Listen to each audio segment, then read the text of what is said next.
The summers are really hard for me, especially the last few summers, because I kind of lost something a couple years ago, and it really kind of still affects me each year, and I don't know, it's just something I gotta deal with, and like I said, do these videos to be honest, so I'm sorry to be kind of somber and everything in the beginning, but 3 years ago, The Carmichael Show was canceled.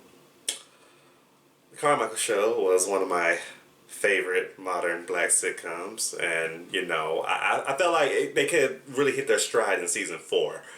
So yeah, it's like every summer it's just I always think of what could have been, and it just really showed me that I cannot watch Blackish.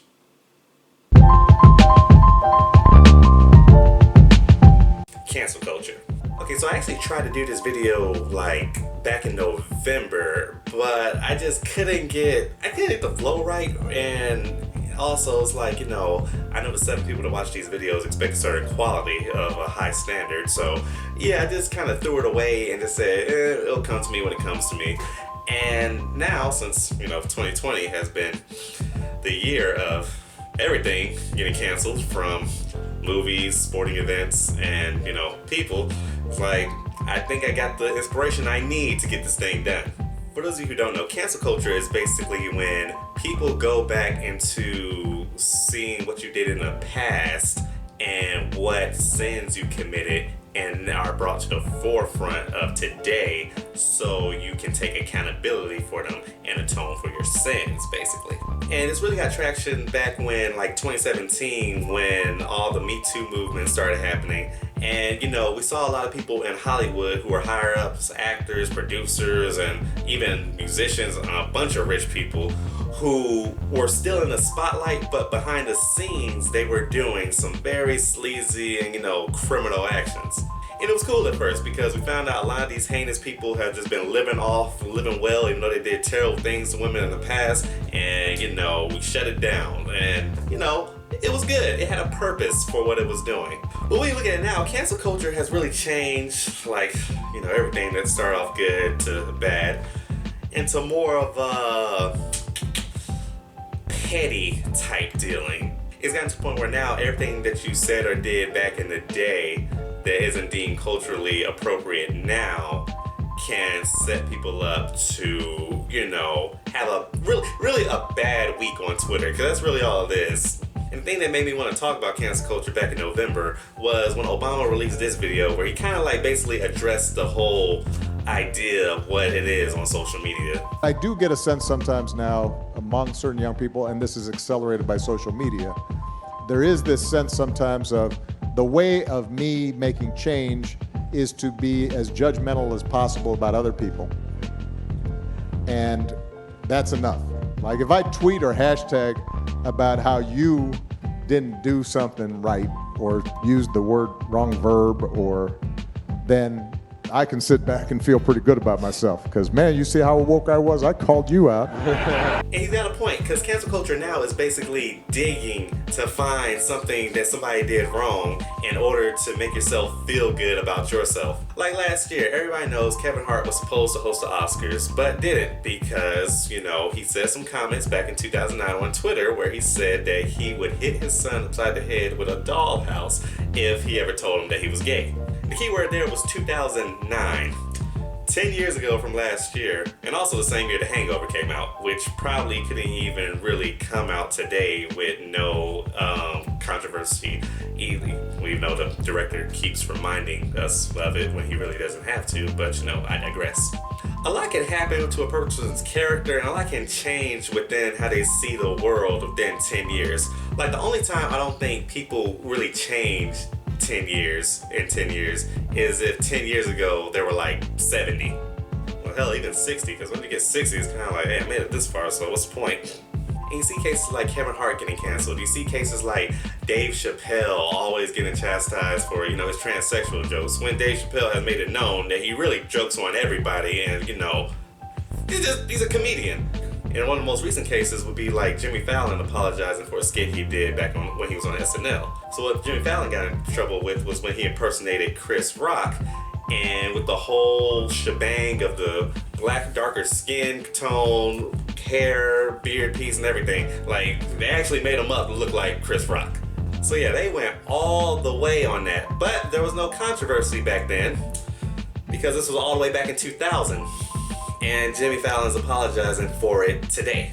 But 20 years ago, you could get away with it, because I guess as long as it didn't look like a Sambo, nothing was off limits. And I'll be honest, it was a pretty good impression. Regis, you think the only way to get a brother on the show is to name it Who Wants $50 Cash and a Pair of Pumas? But 20 years later, Jimmy had to apologize because it's not culturally appropriate to do those things now. At the same time, you can't be outraged about the culture back then when you weren't a part of the culture. Of course, you were born around that time, but you weren't just, you weren't just in pop culture like that. Because if we're going off that basis, we're gonna have to cancel and get a lot of apologies from a lot of the people that were involved on some of the shows and things that we love. Like, when you look back at it, a lot of things from back in the day just would not fly today. Like, I Love In Living Color. You can't do Handyman nowadays. Thank God you heard my call. Have no fear. Handyman is here. Good.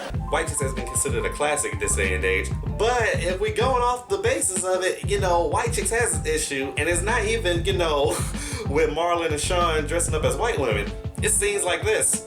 Manada! Ven acá!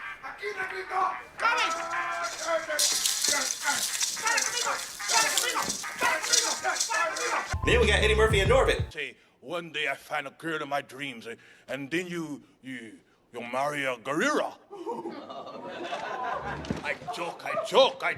Why you not no joke when you hear joke? Why you want to make fight at wedding?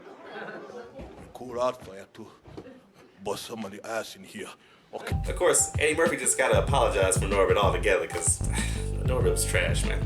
All that to say, the culture was different back then, but nowadays, you gotta be more sensitive to subject matter, because a lot of people will take offense to it.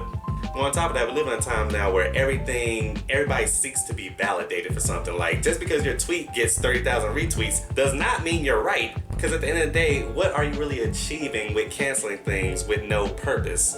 Well, I actually read a book a couple months ago, and it's called The Art of Not Giving a F.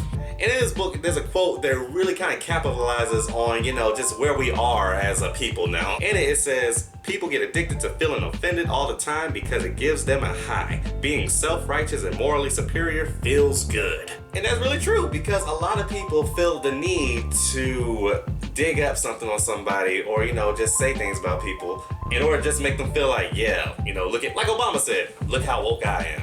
When in actuality, it didn't really even mean much. Like, it all goes so that sometimes we really just need to shut the hell up. Like yesterday, D-Wade got online saying that he was supporting Nick Cannon. Didn't even know what Nick Cannon said. Turns out Nick Cannon said anti-Semitic things, and D-Wade had to back up real quick with the quickness. And he had to hop out of that, because a couple months ago, everybody gathered around to support your daughter, and now you piggyback on, anti-Semitic stuff. It's like, hold up, man, like, we can't be for, equality and love if, you co-sign with anti-Semitic stuff. Of course, he didn't, but I'm just saying, like, in hindsight, you gotta make sure you read and know what you're getting into. Nick Cannon will be fine.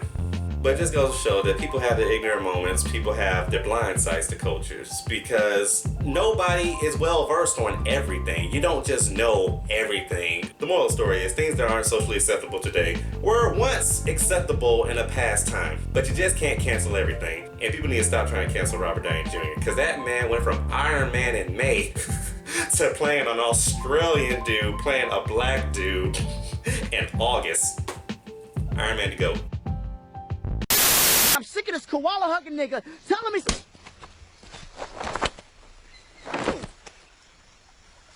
For 400 years, that word has kept us down. What the fuck? Took a whole lot of time just to get up that hill. Now we up in the big leagues. Kid, I'll turn it back. Long as we live, it's you and me, baby. That's the theme song for the Jeffersons. You really need help. And just because the theme song don't make it not true.